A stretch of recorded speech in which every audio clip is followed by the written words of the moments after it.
अस्सलाम वालेकुम नाज़रीन, मैं ज़ैन खान। हमें देख सकते हैं मेरे यूट्यूब चैनल के ऊपर और आज हमारे पास बहुत ही अहम खबरें आई हैं जो कि आपके सामने रखेंगे। लेकिन खबरों की तफसीलात की तरफ चलने से पहले आपको याद दिला दें कि अगर तो आपने इस चैनल को सब्सक्राइब नहीं किया तो जरूर कीजिए ताकि आप हमारी आवाज को मजबूत कर सकें और ये दो तरफ जा सके। आइए खबरों की तफसीलात की तरफ चलते हैं। पहली अहम खबर इस्लामाबाद से है। इस्लामाबाद में जो 6 जजेस ने जुडिशल काउंसिल को जो खत लिखा था, जिसने हमें आपको पहले अपने पिछले व्लॉग में बताया था, जिसने 6 जजेस के खत ने जो पूरी इस्टेब्लिशमेंट को, पूरे इदारों को और इस सुप्रीम कोर्ट के जो चीफ जस्टिस हैं, इन तमाम तर लोगों को एक शौक दे दिया था, जिसके ऊपर बहुत ही अहम एक स्टोरी लिखी है। स्टोरी हमारी नहीं है, ये पब्लिक न्यूज के सहाफी हैं, फहद शहबाज साहब है, उनकी स्टोरी है। उन्होंने इस स्टोरी के ऊपर ये अल्फाज कहे हैं कि 6 जजेस ने जो खत लिखा है, अब 6 जजेस इस खत के बाद एक और बहुत ही बड़ा काम करने जा रहे हैं, जिसके ऊपर उन्होंने स्टोरी लिखी है।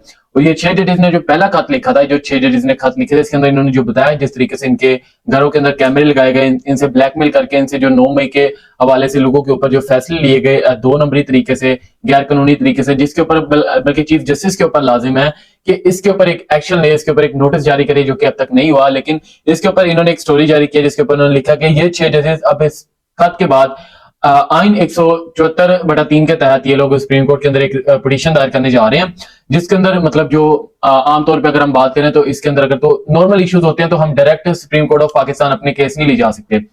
अगर तो कोई बड़ा मसला हो, जैसे पब्लिक फोर्स हो या पब्लिक का ऊपर से प्रेशर हो, तो इसके मुतालिक हम इस कानून को यूज करते हुए सेक्शन 184 को तहत 184 को देखते हुए हम ये अपनी petition directly supreme court of Pakistan के अंदर दायर कर सकते हैं। लेकिन इससे पीछे हमारे दूसरे भी कोर्ट्स होते हैं, हाई कोर्ट होता है, सेशन कोर्ट होता है, लेकिन सबसे पहले हम अपने फैसले इसमें ले जाते हैं। लेकिन अगर तो हम इस आइन को यूज करें तो हम directly supreme court of Pakistan के अंदर अपनी पिटीशन दायर कर सकते हैं। अभी जो पिटीशन दायर करने जा रहे हैं, इस पिटीशन के अंदर जो जो लोग हैं जिन्होंने जो इस वक्त लार्जर जो पब्लिक इश्यूज आ रहे हैं, जो सुप्रीम कोर्ट ऑफ पाकिस्तान के ऊपर भी अभी बड़ा प्रेशर डाला हुआ है, जिसके अंदर अभी 6 चीफ जस्टिस के मैं नाम लूंगा: justice Munib Akhtar, justice Ayesha Malik, justice Yahya Afridi, justice Athar Minallah, justice Mandokhail. इन तमाम तर लोगों ने चीफ जस्टिस ऑफ पाकिस्तान को वाजे ये पैगाम दिया और ये वाजे उनको एक मशवरा दिया है कि इसके ऊपर आपका काम बनता है कि 6 जजेस के ऊपर जो इन्होंने खत लिखा है, इसके ऊपर आपको नोटिस लेना चाहिए। जबकि अब तक 3 से 4 दिन से ज्यादा ही गुजर चुके हैं मेरे मुताबिक, तो अभी तक कोई नोटिस नहीं आया। जबकि ये फौरी तौर के ऊपर नोटिस आना चाहिए था कि अदलिया के साथ मजाक हुआ है, कानून के साथ मजाक हुआ है,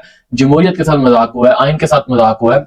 लेकिन इसके ऊपर चीफ जस्टिस ऑफ पाकिस्तान ये नहीं कर रहे कि वो इसके ऊपर कोई फैसला सुनाएं। जबकि 6 जजेस की शहबाज शरीफ साहब से मुलाकात भी करवाई, जिसके अंदर हमें जो हमारे तजज़िये के मुताबिक कबलाई, बड़ी लेन देन भी चली, बड़ा माल पानी देने की भी कोशिश की गई, लेकिन उससे कोई बात नहीं बनी। तो अब जो इस वक्त चीफ जस्टिस चाहते हैं, अब चीफ जस्टिस एग्जीक्यूटिव अपने हाथ में देना चाहते हैं, वो ये चाहते हैं एग्जीक्यूटिव फैसला है। लेकिन जो इन 6 जजेस ने जो खत लिखा है, इस खत ने इस पूरी इस्टेब्लिशमेंट को हिला के रख दी। क्योंकि पाकिस्तान की तरीक के अंदर अगर आप इससे पहले भी कभी देख लें तो ऐसा कभी कोई वाकया नहीं आया, जबकि इस दफा ये वाकया आ चुका है, क्योंकि इस दफा ये कौम जाग चुकी है।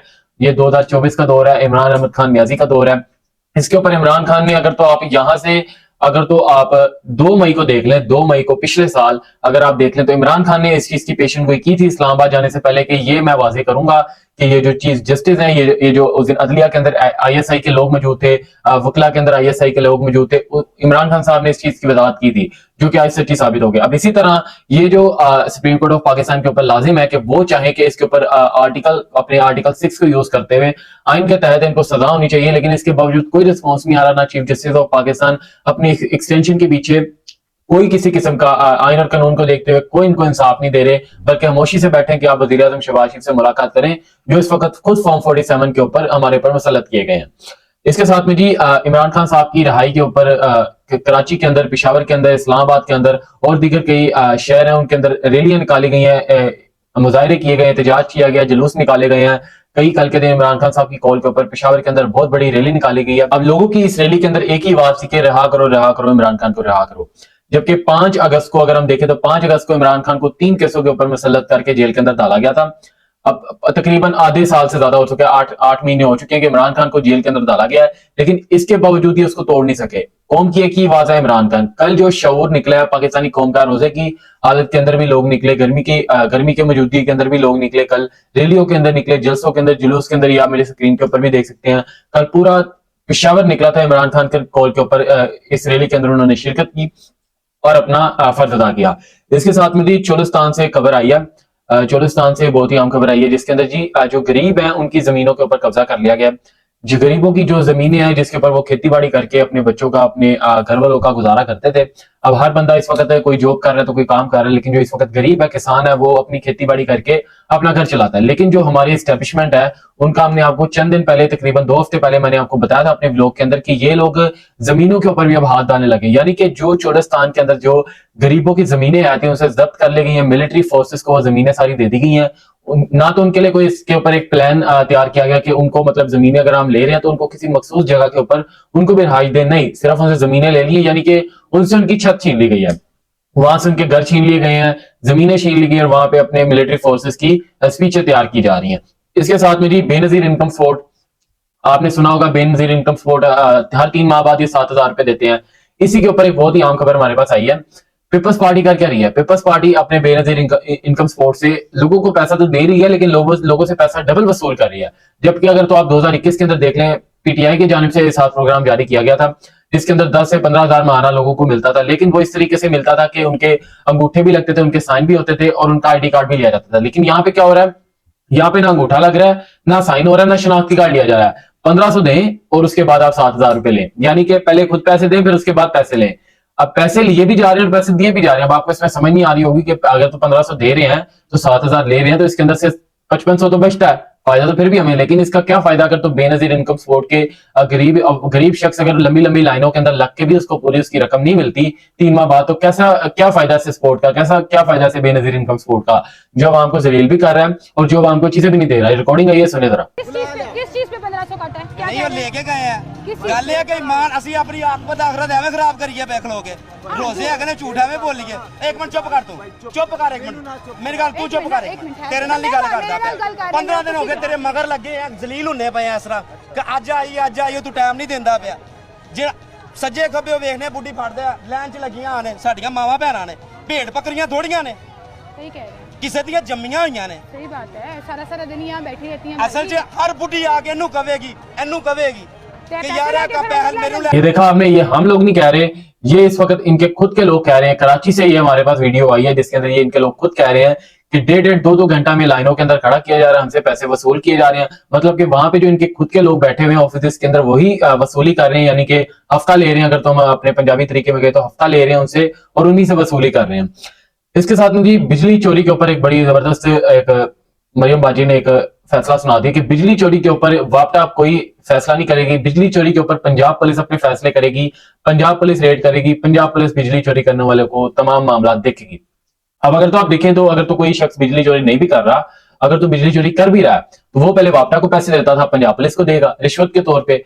अगर तो बिजली चोरी कोई नहीं भी कर रहा तो पंजाब पुलिस का, तो आप तमाम लोग जानते हैं कि इस वक्त लाहौर जो इस वक्त है कानून के, इस वक्त कराची जो था इस वक्त सबसे ज्यादा ये पाया जाता था कि सबसे ज्यादा जुल्म और सबसे ज्यादा ये चोरी टिकटियां कराची के अंदर होती है। लेकिन इस वक्त लाहौर के अंदर ये सबसे पहली दफा हुआ पाकिस्तान की तारीख में 2024 में कि लाहौर पहले नंबर पे आ चुका है कि लाहौर के अंदर इस वक्त एक दिन के अंदर 5-5 हजार के ज्यादा FIR दर्ज हो रही है, मतलब लोग पकड़े जा रहे हैं। तो पंजाब पुलिस कर क्या रही है जी, लोगों के घरों के अंदर जा रही है, वहां पे जी मीटर से किसी कोई बिजली नहीं भी चोरी कर रहा तो उसको पकड़े, भाई तो बिजली चोरी कर रहा है तो उससे वसूली कर रहे हैं। मतलब कि बिजनेस के साथ साथ उन्होंने चौधरी निजामुद्दीन ने इनका भी माल पानी स्टार्ट कर दिया। इसके साथ जी जो पेट्रोल है वो 10 रुपए लीटर बढ़ा दिया गया। अब आज से अगर तो आप 2021 में देख लें तो ये आप सुने, ईद की आमद है, सिर्फ आज पेट्रोल की कीमत तारीख की 73 साल की बुलंद तरीन सतह पे 118 रुपए फी लीटर। अब मुझे ये बताओ कि जो लोग अपने मोटरसाइकिल्स में, अपनी गाड़ियों में, अपनी सवारी में पेट्रोल डलवाए या अपने बच्चों के लिए रोटी ले, तो दवाई के लिए पैसे नहीं बचते, दवाई ले तो बच्चों की फीसों के लिए पैसे नहीं बचते। और देखो अब ईद की आमद है, आटा भी महंगा, बिजली भी महंगी, गैस भी महंगी, तेल भी महंगा, पेट्रोल भी महंगा, चीनी भी महंगी। 2021 के अंदर ये मरियम नवाज की ये बयान था जिसके अंदर उसने कहा था ईद का दिन है और अवाम के ऊपर पेट्रोल की बारिश, पेट्रोल की महंगाई मुसल्लत की जा रही है। अब अगर तो आप देखें तो अब 2024 का दौर है, अब अगर तो महंगाई हो रही है तो अब तो इमरान खान का कसूर नहीं है, या तो अगर आप पिछले इक्तदार में कह रहे थे कि इमरान खान का कसूर है, इमरान खान कुछ करके गला कि तब भी उसका कसूर नहीं था, लेकिन अगर तो आप बात कर रहे थे तो अब किस तरह कसूर है कि अगर तो आप ईद से पहले भी गरीब आवाम को रिलीफ नहीं दे सकते, गरीब आवाम को आपने ईद से पहले भी चूना मस्का लगाना है, तो फायदा 10 रुपए पेट्रोल महंगा कर दिया गया है, 5 रुपए बिजली महंगी कर दी गई है, और इसके साथ में हमने आपको पिछले व्लॉग में बताया था 1% MMBTU गैस इस वक्त 4600 से 4700 रुपए कर दी गई, यानी छोटे से छोटे घर के ऊपर भी गैस का अच्छे से अच्छा बिल ठुकेगा, बिजली का अच्छे से अच्छा बिल ठुकेगा। और पेट्रोल की जब कीमतें बढ़ती हैं तो ये सिर्फ आम शहरियों को नहीं तंगी होती, ट्रांसपोर्ट के जो लोग होते हैं तमाम तर चीजों में महंगाई हो जाती है। बसेस चल रही हैं, बसेस की टिकटें बढ़ जाती हैं, कीमतें बढ़ जाती हैं, आने वाले रिक्शों के किराए बढ़ जाते हैं, तमाम तर चीजें बढ़ जाती हैं सिर्फ एक फैसले से। 10 रुपए पेट्रोल महंगा किया, और हमारे इंकशाफ के मुताबिक ईद के बाद फिर से इन्होंने पेट्रोल दोबारा से महंगा करने, यानी कि शरीफ खानदान पूरे तरीके से पाकिस्तानी कौम का तेल निकालने पे तुला हुआ है।